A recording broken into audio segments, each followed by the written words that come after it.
우리의 힘이라는 제목으로 말씀의 은혜를 나누도록 하겠습니다.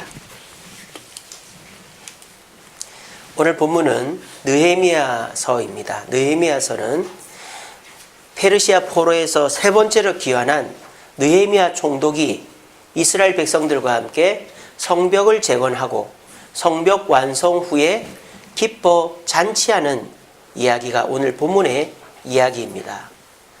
자, 성벽 재건, 힘든 일이죠. 노동입니다.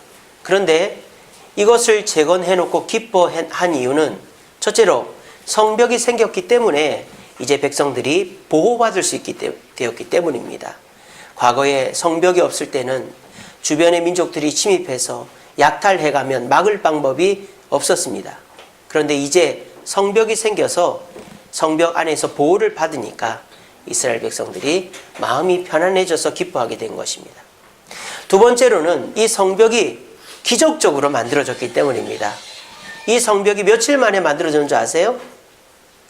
며칠 만에? 52일 만에 만들어졌습니다. 성벽 52일 만에 만들 수 있죠? 그죠? 쉽게 만드는 거 아닙니까? 그죠? 근데 이게 불가능한 일이에요. 여러분, 이게 뭐죠? 예, 남대문, 숭례문 불탄 거 아닙니까? 2008년도 2월달 설 명절에 어떤 사람이 불을 질러버렸어요. 그래가지고 홀딱 타버렸어요. 이거 보고 나는데 몇 년 걸렸을까요? 문화재청에서는 3년 만에 하겠다 했습니다. 이게 근데 2013년도 5월 달에 완공이 됐습니다. 5년 걸렸어요. 요 문 하나 만드는데 5년 걸렸다고요. 요즘에 빌라 하나 짓는데 얼마 걸리죠? 한 6개월 걸리죠? 아무리 빨리 줘도 6개월은 더 걸릴 거예요. 그런데 한 나라의 수도에 성벽을 짓는데 52일 만에 지었다. 이거는 기적이죠. 이거는 재료들도 다 갖춰져 있었겠지만 밤잠을 안 자가면서 헌신한 백성들의 땀과 피가 서려져 있기 때문에 가능했던 거예요. 그러니까 백성들은 더 감격하고 기뻐할 수밖에 없었죠. 그런데요, 오늘은 이에 맞물려서 더 기쁜 날입니다. 왜? 이 날이 축제의 날이기 때문입니다. 8장 2절 말씀에 보면 이렇게 돼 있죠. 일곱째 달 초하루. 초하루가 뭐예요? 1일이죠. 매달 첫날을 초하루라 그러죠. 일곱째 달 초하루면은 7월 1일입니다. 우리나라는 새해가 1월 1일이죠. 이스라엘은 새해가 7월 1일이에요. 왜냐하면 7월 달에 추수가 다 끝나거든요. 모든 추수가. 그래서 7월 1일은 특별히 이스라엘 백성들이 나팔절이라는 절기를 지킵니다. 장막절이라고도 하죠. 왜 나팔절이라고 하느냐? 나팔을 길게 불어서 백성들을 모으는 거예요. 또 왜 장막절이라고 하느냐? 이 나팔절은 광야에서 이렇게 40년 동안 방황한 것을 기념하여서 지키는 날이 장막절이거든요. 그래서 실제로 일주일 동안 하는데 지금도 그래요. 이 이스라엘 사람들이 집에서 안 잡니다. 일주일 동안은 자기 집 앞에 마당에다가 초막을 만들어요. 요즘은 진짜 초막은 안 만들고 사진 보니까 판자 같은 걸로 이렇게 네모나게 하고 그 겉에다가 지푸라기를 이렇게 덮더라고요. 그렇게 해서 초막을 만들어 가지고 그 초막 안에서 일주일을 보냅니다. 이게 초막절이에요. 이게 나팔절이고 장막절입니다. 같은 말입니다. 근데 이 날이 추수를 다 끝내놓고 하는 날이기 때문에 더 기쁜 날이죠. 왜? 창고가 가득하고 풍족하니까 마음이 넉넉해지잖아요. 그러니까 백성들이 성벽도 재건했겠다. 추수도 끝났겠다.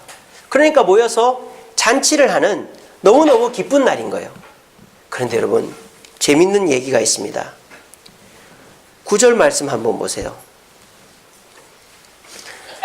백성들이 이 율법의 말씀을 듣고 다 뭐 했다? 울었다 그랬어요. 아니, 이 즐거운 날 성벽도 완성했고 창고도 가득 찼는데 이 백성들이 왜 울고 있을까요? 왜 울었다고요? 뭘 들었기 때문에? 네, 하나님의 율법 체계 말씀을 들었기 때문입니다. 오늘 본문에 보면요, 백성들을 수문 앞에 다 모아놓고 이 학사 에스라, 이 에스라는 두 번째 포로기한을 한 사람이죠. 세 번째가 느헤미야고, 이 에스라가 직접 만든 나무 강단에다가 율법책을 펴놓고 읽기 시작했어요. 그런데 백성들이 막 우는 거예요. 왜 울었을까요? 감격해서 울었을까요? 물론 감격해서도 울었겠지만 감격해서 운 게 아닙니다. 자기들의 죄를 깨닫게 되어서 울게 된 거예요. 8절에 보면 이렇게 되어 있습니다. 하나님의 율법책을 낭독하고 그 뜻을 해석하여 백성에게 그 낭독하는 것을 다 깨닫게 했다 그랬습니다. 그러니까 이 에스라의 율법 낭독은 단순한 율법 낭독, 그냥 성경을 읽어준 게 아니고 에스라가 그 뜻을 뭐 했다? 해석했다 그랬죠? 그럼 에스라는 지금 뭐 한 거예요? 설교한 거예요. 설교. 백성들을 모아놓고 율법책을 한 구절 읽고 해석하고 한 구절 읽고 해석하고 한 거예요. 이거를 언제부터 언제까지? 새벽부터 12시까지. 3절에 보면 나오죠. 수문 앞 광장에서 새벽부터 정오 12시까지 한 거예요. 그래서 읽어주고 해석하고 읽어주고 해석하고 하니까 백성들이 하나 둘씩 울기 시작하는 거예요. 자, 그렇다면 백성들은 왜 울었을까요? 두 가지입니다. 첫째는 조상들의 죄가 떠올랐기 때문입니다. 율법책을 말씀을 들으면서 우리 조상들이 이러이러했기 때문에 하나님을 섬기지 않고 원망불평했기 때문에 우리 조상들이 결국은 이 나라를 말아먹었구나. 우리 조상들의 죄를 내가 회개해야 되겠다. 그 마음으로 울은 거예요. 두 번째, 백성들은 왜 울었느냐? 자기들의 죄를 깨닫게 돼서 울은 거예요. 자기들이 왜 포로로 끌려갔다? 두 가지 이유죠. 하나는 우상숭배, 두 번째는 음행. 우상숭배와 음행의 죄를 지어서 우리가 포로로 끌려갔는데 율법책에 보니까 하나님께서 누누이 말씀하시기를 우상을 섬기지 마라. 음행을 하지 마라. 누누이 말씀했는데 이 백성들은 과거에 그런 죄를 지었다는 거예요. 그래서 이 백성들이 조상들의 죄로 인해서 자신들의 죄로 인해서 율법책의 말씀을 듣는 순간에 울었다라는 것입니다. 여러분, 이 사실에 대해서 어떤 생각이 드세요? 저는 굉장히 놀랍습니다. 왜냐? 이스라엘 백성들이 율법의 말씀을 들었다고 울 사람들입니까? 전혀 그런 사람들이 아닙니다. 하나님의 말씀을 들으면 우리가 언제 그랬습니까? 우리가 무슨 잘못이 있습니까? 포로로 끌려가기 전까지만 해도 바락바락 대들던 사람들이 이스라엘 백성들이었습니다. 이스라엘 백성들은 남 탓을 하지 내 탓을 한 적이 없습니다. 이스라엘 백성들은 말씀의 기준에 놓고 나를 바라보지 않고 세상 사람들의 기준에 맞추려고 했습니다. 그래서 왕도 세우고 음행하고 우상을 섬겼지 않습니까?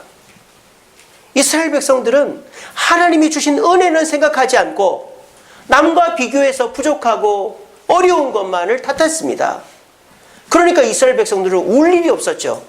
아프면 울지 몰라도 말씀을 듣고 우는 사람들이 이스라엘 사람들이 아닙니다. 제가 이 말씀을 읽으면서 그걸 깨달았어요. 그러면서 제가 놀라운 사실을 깨달았습니다. 여러분, 어떻게 해서 52일 만에 성벽이 완성됐는 줄 아세요? 좋은 재료? 저는 옛날에 재료가 다 와서 그렇다고 생각했어요. 보세요. 느헤미야가 이스라엘의 성벽이 없다는 소식을 듣고 막 울었어요. 그래서 막 얼굴이 안 좋은 상태에서 왕 앞에 갔더니 왕이 묻습니다. 느헤미야야, 뭐 걱정 있냐? 아닙니다. 얘기해봐라. 사실은 제 고향 땅에 성벽이 없어서 제 형제들이 고생하고 있답니다. 너 고향 땅이 어딘데? 예, 이스라엘 가나안 땅인데 뭐? 이러는 거예요. 왜? 이 왕이 항상 고민하고 있는 게 있었거든요. 그게 뭐냐? 이집트가 세력을 키워서 페르시아로 공격해 올까봐 항상 고민하고 있었단 말이에요. 그래서 이 아닥사스다 왕이 에스라에게 한 5,000명 딸려서 가나안 땅으로 보냈어요. 근데 에스라는 포로 귀환을 하고 난 다음에 뭐 그 땅을 지킬 생각은 안 하고 율법책 읽고 회개 운동하고 있는 거예요. 그러니까 이 왕이 속이 터져 죽는 거죠. 그런데 이 이스라엘 출신인 느헤미야가 왕 앞에 또 얘기를 하는 거예요. 그랬더니 왕이 물어봅니다. 그러면 너는 만약 돌아간다면 뭐 할 건데? 물어보니까 예, 저는 돌아가면 성벽을 지을 겁니다. 뭐? 성벽? 그래 좋다. 내가 보내줄게. 이렇게 된 거예요. 그래서 에스라 때는 5,000명밖에 안 왔는데 느헤미야 때는 5만 명이 옵니다. 5만 명이. 그리고요, 왕이 딱 명령을 내립니다. 가나안 땅 인근에 있는 총독들에게 어떻게? 성벽 재건에 필요한 모든 건축 자재를 다 성 밑에 갖다 놔라. 느헤미야가 페르시아 땅에서 5만 명 데리고 오니까 이미 재료가 다 깔려 있는 거예요. 재료가 다 깔려 있는 거예요, 이미. 그리고 돌은 어디서 구했을까요? 돌은 그 자리에 다 있어요. 왜? 성벽이 무너졌으니까. 그러니까 무너진 성벽을 축대를 이렇게 뭡니까? 우리 나무를 해가지고 착착착착 다시 쌓고 고정만 시키면 되는 거예요. 저는 그렇게 생각했어요, 지금까지. 느헤미야가 기도를 잘해가지고 왕의 마음을 잘 설득시켜서 재료가 다 와 있어가지고 50일 만에 됐다. 저는 그렇게 생각해 왔습니다. 그런데 제가 이 말씀을 몇 달 전에 묵상하면서 다른 깨달음을 얻었어요. 아무리 좋은 재료가 와 있어도 사람들이 움직이지 않으면 안 된다. 그런데 이 사람들이 바뀐 거예요. 여러분, 이 사람들이 바뀐 거예요. 포로로 끌려가기 전 사람들하고 포로에서 돌아온 사람들이 완전히 바뀌어버린 거예요. 포로로 끌려가기 전 사람들은 하나님의 말씀보다 세상의 지식을 우선했습니다. 포로로 끌려가기 전 사람들은 하나님이 주신 은혜보다 사람들과 비교해서 부족한 것을 불평했습니다. 포로로 끌려가기 전 사람들은 문제가 있으면 내 탓을 하는 게 아니라 남 탓을 했습니다. 근데 결과적으로 나라가 쫄딱 망하고 포로로 끌려갔어요. 포로 생활 70년 하는 동안에 이 백성들이 회개를 한 것입니다. 그래서 두 가지를 완전히 고쳤어요. 음행을 그 이후로 하지 않습니다. 우상숭배를 그 이후로 하지 않습니다. 그리고 포로 기간 동안에 이들이 뭘 했느냐? 율법책, 하나님의 말씀을 정리했습니다. 뭐 열왕기 상하서, 역대 상하서 이런 거 포로 기간 동안에 그렇게 해서 그런 것들을 가지고 와서 그런 것들을 정리해서 포로 기간 동안에 회당이라는 걸 만들었어요. 회당. 그래서 우리 교회의 전신인 회당, 회당에서 모여가지고 율법을 읽고 서로 토론하고 하는 것들을 포로 기간 동안에 한 거예요. 어떻습니까? 52일의 기적은 재료가 갖춰져서가 아니라 사람이 바뀌었기 때문입니다. 저는 이 말씀을 드린 이유는 우리에게도 기적이 일어날 수 있다라는 것입니다. 그거는 세상이 바뀌고 남이 잘하고 내게 좋은 기회가 와야 되는 것이 아니고 내가 바뀌면 되는 거예요. 내가 어떻게? 세상의 기준에 나를 못 박지 말고 하나님의 말씀에 나를 기준 삼고 하나님이 주신 것은 가치 없다고 말하지 마시고 하나님이 주신 것을 감사하고 그리고 문제가 생기면 이 사람 탓, 저 사람 탓, 남 탓하지 말고 내 탓으로 돌리는 자는 변화된 자이고 52일의 기적의 주인공이 될 수 있다는 것입니다. 여러분, 하나님은요 순식간에 하십니다. 여러분 지금 5년 10년 고민하고 있는 거 있죠? 내가 고치지 못하는 습관들, 내 사업의 문제, 내 건강의 문제, 내 자녀의 문제, 하나님은 순간에 고쳐주실 줄로 저는 믿습니다. 어떻게 하면? 여러분이 바뀌면, 제가 바뀌고 여러분이 바뀌면 하나님은 순식간에 그 문제를 해결해 주실 줄 저는 믿습니다. 우리 주세임교회가 개척하고 지금까지 지나오면서 우리가 변화되고 성장해야 될 일이 있지만 막혀 있어요. 저는 이것도 하나님이 일하시면 순식간에 이루어질 줄로 저는 믿습니다.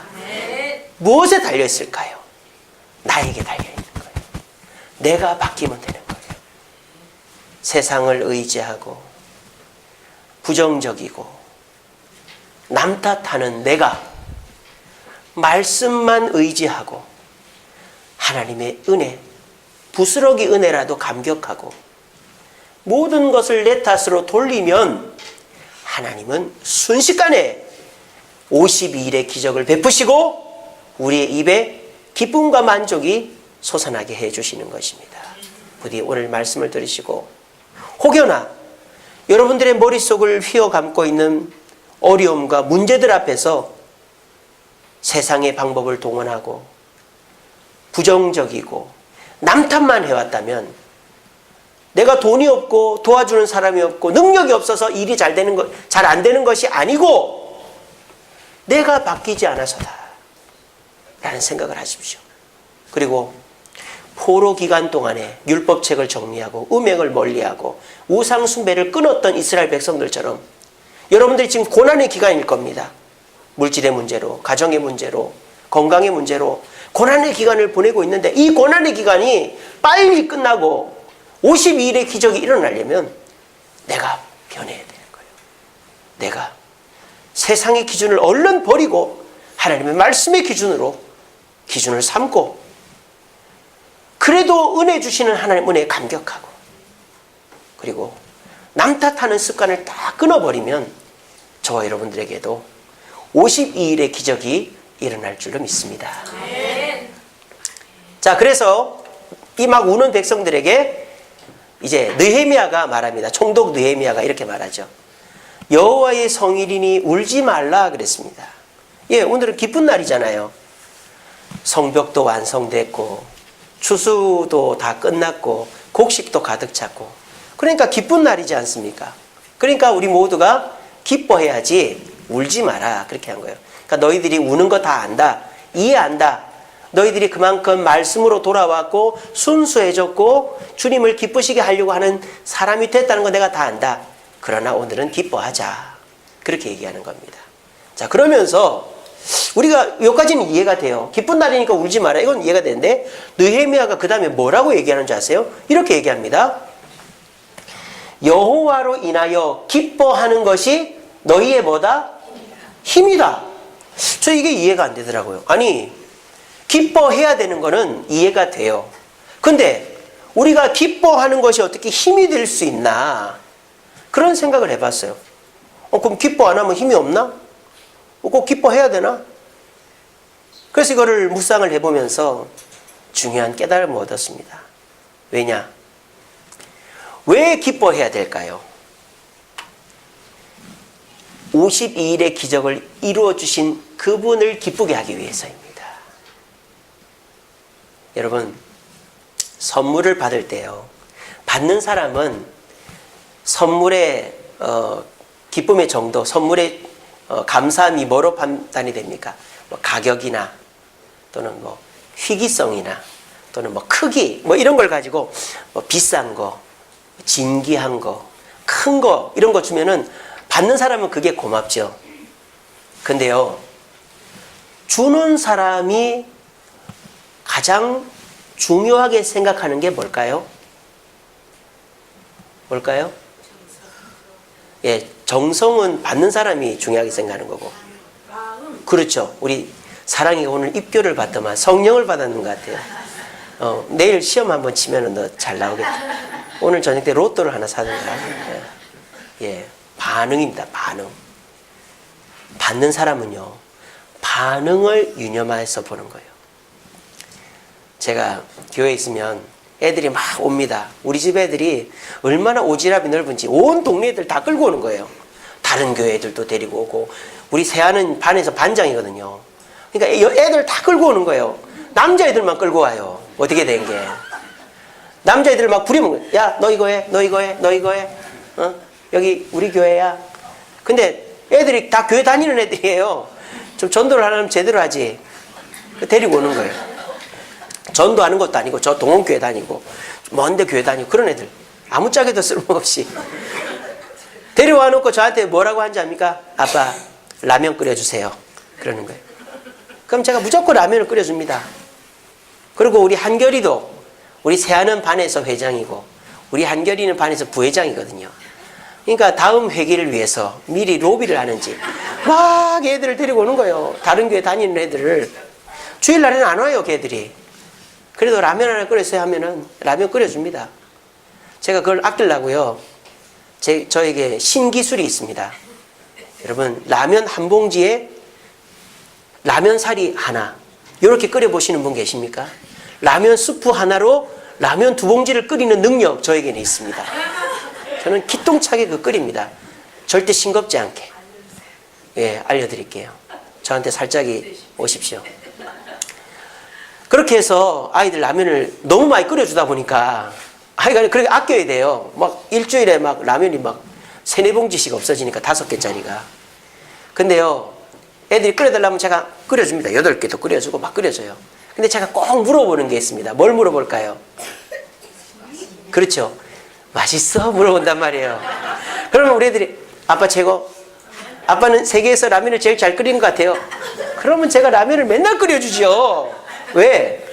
최고라고 하니까. 우리 애들이 라면을 얻어먹는 힘은 뭡니까? 지들이 저한테 돈을 한 푼 줘봤습니까? 지들이 뭐 라면을 까봤습니까? 설거지도 하나도 안 합니다. 그냥 다 널어놓고 가요. 아무것도 하는 거 없어요. 하는 거 딱 하나입니다. 아빠 최고. 그거 하나면 저는 막 미친 듯이 라면 끓여주는 거예요. 여러분, 이게 우스꽝스러운 것 같아도 우리 하나님도 똑같아 이 말이에요. 하나님이 52일 만에 성벽을 만들어 줬는데 그것을 기뻐하지 않는다면 하나님은 그 다음번에 뭘 더 해주시겠습니까? 그런데 이 백성들이 마음껏 기뻐하고 이거는 하나님이 해주신 일이야. 우리가 한 게 아니야. 하나님이 내 마음을 감동해 주시고 내게 힘을 주셔서 내가 2달 동안 아프지 않고 일을 해서 하나님 정말 감사하다. 이거는 사람의 힘으로 할 수 없는 일이야. 막 이런 얘기들을 백성들이 잔치 중에 막 얘기하면 하늘에서 하나님 들으시고 그래, 내가 더 큰 것도 해줄 수 있다 라는 마음을 갖는 거예요. 여러분, 선물은 누가 받습니까? 리액션이 좋은 사람이 받는 거예요. 선물 줬는데 거기다 놔두고 가세요. 다시는 안 줍니다. 여러분, 아내분들 잘하시기 바랍니다. 보기 좋기는 하네. 이러면 안 돼요. 어머나 여보 고마워. 내가 얼마나 이걸 갖고 싶어 했는데. 당신 최고. 오늘 뭐 먹고 싶어? 이러면은 남편은요 바보들이에요. 남편들은 바보예요. 또 사줘. 뭐 사줄까 뭐 사줄까. 자기 먹고 싶은 거 안 먹고 사준단 말이에요. 웃은 얘기 같지만은 이게 진리입니다, 여러분. 그래요? 큰일 났네. 교육을 좀 해야 되겠습니다, 제가. 예, 제가 주도록 만들어 드릴게요. 네.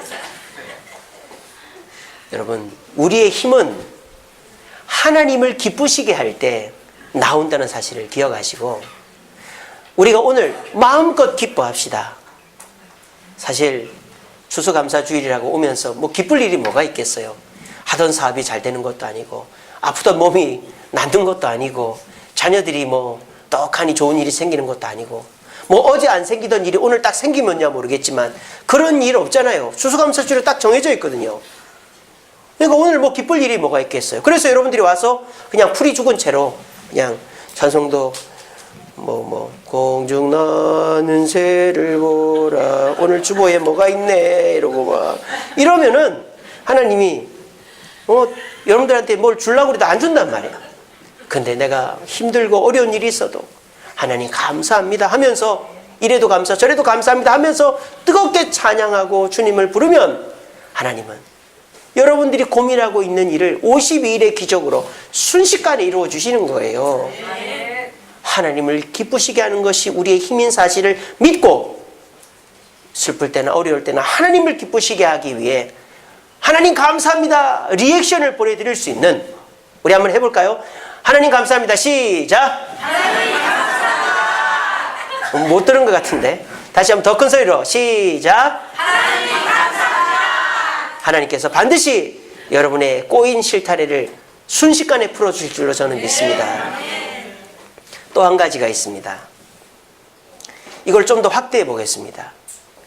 왜 느헤미야가 기뻐하는 것이 우리의 힘이라고 그랬느냐? 여기는 느헤미야 어떤 고백이 담겨 있을까요? 내가 무언가를 할 수 있는 능력은 오직 하나님에게서부터밖에 나올 수 없다라는 것입니다. 아니, 좀 더 구체적으로 말하면 내가 할 수 있는 일도 있지만 이런 일 같은 경우에 성벽을 짓는다거나 적군을 물리친다거나 정말 일상적인 일이 아니라 하나님의 기적이 필요한 일은 절대적으로 하나님의 도움 없이는 안 된다라고 고백하고 있는 것입니다. 여기에 오늘 학생들, 청년들이 있습니다.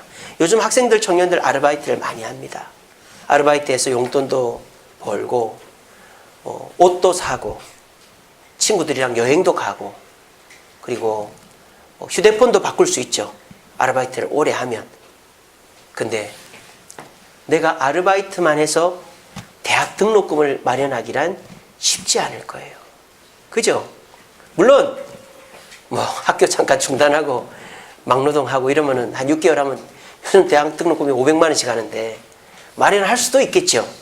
하지만 방과 후에 짬을 내서 하는 아르바이트로는 대학 등록금 못 마련합니다. 만약에 내가 감기 걸렸어요. 그러면 내 주머니에 있는 돈만 가지고 그 병원 가서 약 타먹고 감기 나을 수 있어요. 근데 암에 걸렸다. 뇌종양이 생겼다. 그거는 내 주머니 돈 갖고 안 되는 거예요. 그럴 때는 어떻게 해야 됩니까? 아버지를 찾아가야 되는 거죠. 아버지, 제가 이번에 대학 가야 되는데 등록금 좀 해주세요. 그럼 아버지가 해주는 거예요. 아버지, 제가 몸이 안 좋아서 병원 좀 가야 되겠습니다. 근데 병원에서 뭐 중병에 걸린 거예요. 그럼 아버지가 해주는 거예요. 이게 뭡니까? 우리 삶에 있어서 우리가 해결할 수 있는 부분들도 있지만 우리가 해결 못한 일이 더 많은 거예요.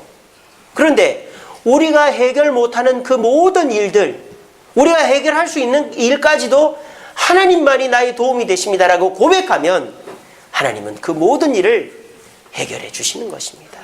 느헤미야는 지금 그런 고백을 하고 있는 거예요. 근데 저와 여러분들은 어떻습니까? 모든 일을 내가 다 해결할 수 있다고 생각하지 않으십니까?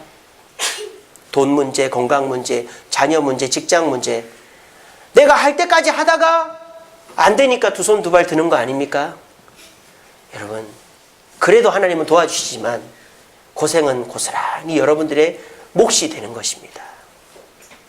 간단한 방법이 있어요. 하나님을 기쁘시게 하면 되는 거예요. 하나님께 감사하면 되는 거예요.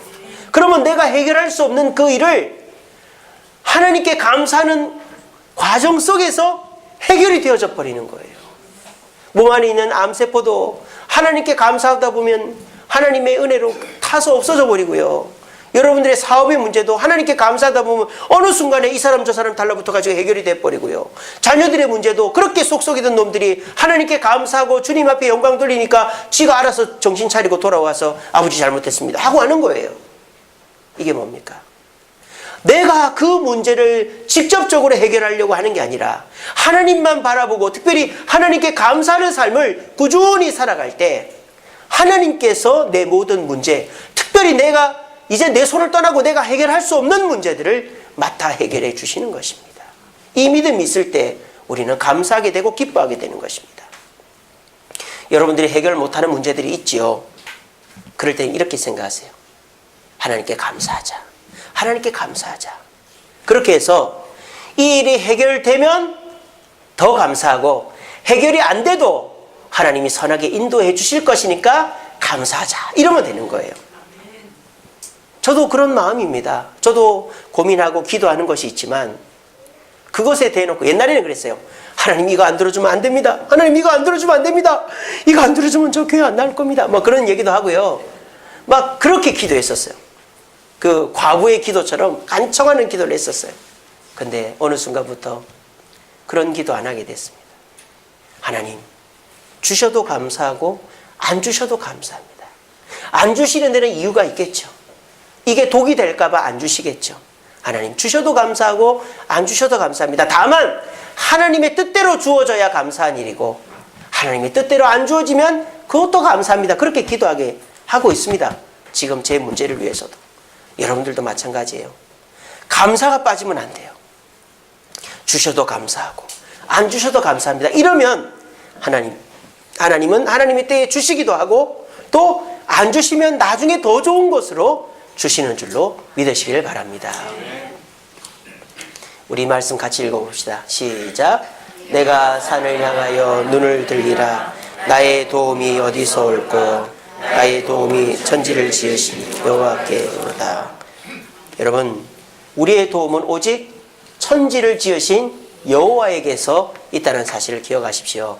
근데 이 뒤에요, 너무나도 감격적인 내용이 있어요. 뭐라고 되어 있는지 아십니까? 여호와께서는 너를 실족하지 아니하게 하시며 너를 지키시는 이가 졸지도 아니하시리로다. 이스라엘을 지키시는 이는 졸지도 아니하시고 주무시지도 아니하시니로다. 하나님은 너를 지키시는 자, 너의 우편에 그늘 되시니 낮의 해와 밤의 달도 너를 해치 못하리. 눈을 들어 산을 보아라. 너의 도움 어디서 오나. 천지 지으시 너를 만드시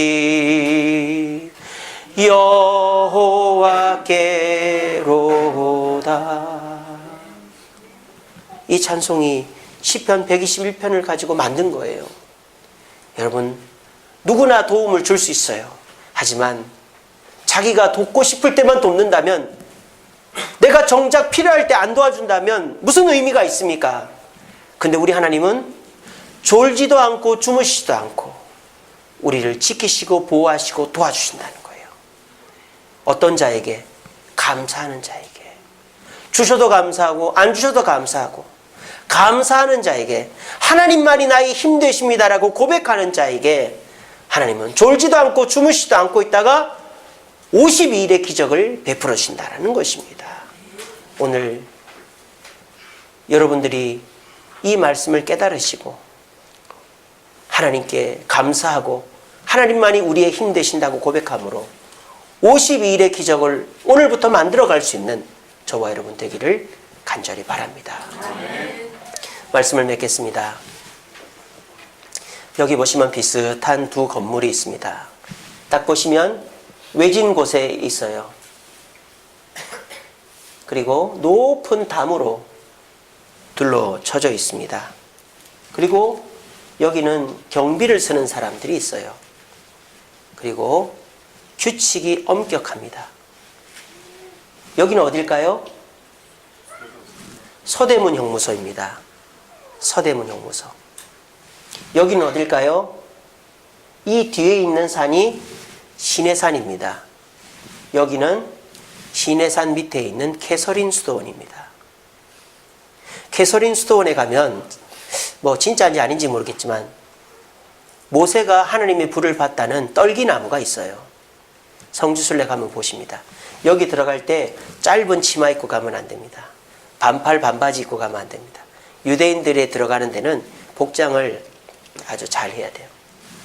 그런 곳인데 이 두 곳은 겉으로 볼 때는 똑같은 곳이에요. 외진 곳에서 높은 담에 경비가 삼엄하고 규칙이 철저한 곳입니다. 그런데 이곳은 감옥이고 이곳은 수도원이에요. 감옥은 분노와 슬픔과 억울함이 사무치는 곳이지만 수도원은 기쁨이 넘치는 곳입니다. 이 두 곳의 차이가 뭘까요? 바로 감사라는 것입니다. 수도원은 하나님의 은혜에 감사해서 하나님만을 섬기며 살겠다고 서양을 하고 결혼도 안 하고 뭐 재산도 안 가지고 살겠다고 하는 사람들이 들어오는 데가 수도원이에요. 감사로 들어온 자들은 기쁜 것입니다. 하지만 어거지로 불평하면서 들어온 자들은 슬픈 것이죠. 요즘 세상 감옥과 같습니다. 너무 힘이 들어요. 어찌할 바를 모르겠어요. 여러분 요즘 남미의 아주 경제적으로 폭락한 붕괴한 나라들이 미국으로 막 이렇게 가고 있잖아요. 근데 미국에서 못 오게 하잖아요. 참 이제는 그런 시대가 됐어요. 나라가 망하는 시대가 됐어요. 그리스도 그렇고 스페인도 그렇고 나라가 부도가 나잖아요. 그러니까 이제는 나라가 부도가 납니다. 이제는 우리나라도 빚이 많잖아요. 우리나라도 잘못하면 부도가 나는 거예요. 그런데 우리가 갈 수가 없어요. 다른 데로. 다른 나라에서 안 받아줘요. 그러니까 이 나라가 망하지 않게끔 기도해야 됩니다. 잘못하면 우리도 베네수엘라 꼴 날 수 있고요. 미국으로 가려고 하는 그 캐러반 행렬처럼 될 수 있어요. 일본으로 가려고 하면 일본이 받아주겠어요? 나라가 망해버리면 갈 수가 없어요. 지금 이 나라도 감옥과 같은 형국이 되어지고 있어요. 나라를 위해 기도해야 됩니다. 이대로 가다 자영업자 다 망하게 생겼어요. 그런데 우리가 이 감옥과 같이 점점 망해가는 세상 속에서 불안하고 떨고 염려할 수 있지만 우리가 기뻐할 수 있는 방법이 있습니다. 그게 뭘까요? 감사하는 것입니다. 참 어려움 당하는 분들한테 참 이런 말 드리기가 죄송스럽지만 우리 한번 해봅시다. 감사해 봅시다. 제가 감사에 대한 설교를 3번 했습니다. 언제 했습니까? 새벽 기도 때, 금요일 새벽 기도 한번 하고, 금요 기도회 때 한번 하고, 오늘 하고, 시리즈로 3번째 하고 있어요. 제가 그 금요일 새벽 기도 때 한 감사 설교는 감사 못한 감사입니다. 그 데살로니가 전서인가요? 보면 범사에 감사라 그렇게 돼 있잖아요. 그 범사에 감사를 할 때 그 감사라는 단어의 헬라어가 유카리스테오라는 단어인데 감사를 말하다, 감사를 표현하다라는 단어예요. 그러니까 감사는 속으로만 하는 것이 아니라 표현되어져야 된다는 것이죠. 그래서 어떤 감사가 있더라도 속으로만 감사하지 마시고 사람에게 하나님께 표현해야 된다. 그런 설교를 금요일 새벽 기도 때 했고요. 또 지난 금요 심야 기도 때에는 우리의 감사라는 제목으로 설교했습니다. 고린도전서를 바울이 쓰면서 고린도 교회가 분쟁하고 싸우는 교회였잖아요.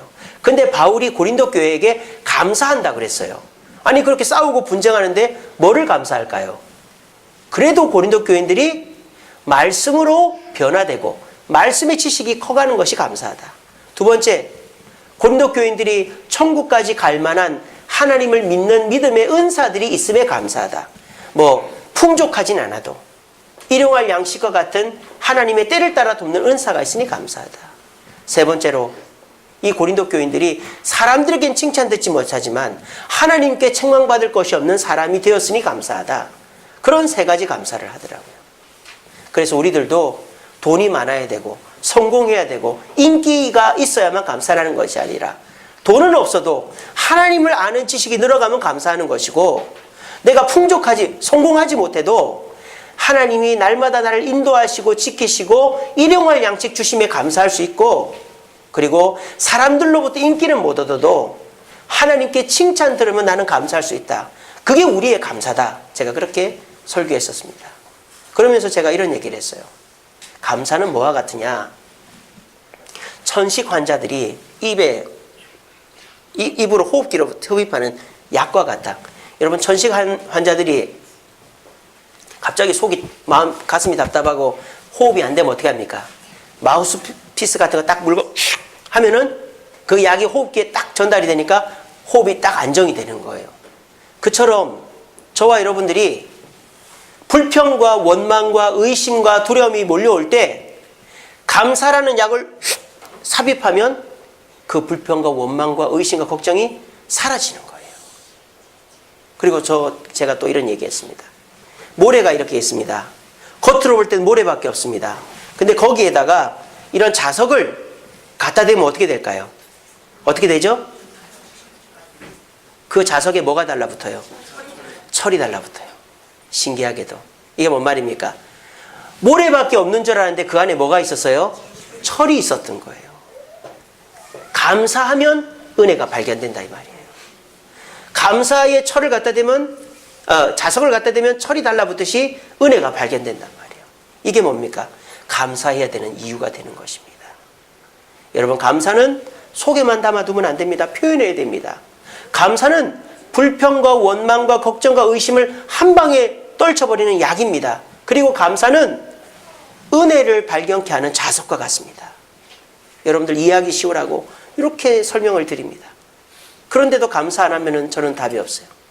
오늘 이 시간 우리에게 추수감사절을 주신 주님께 감사합시다. 그것이 우리의 힘입니다.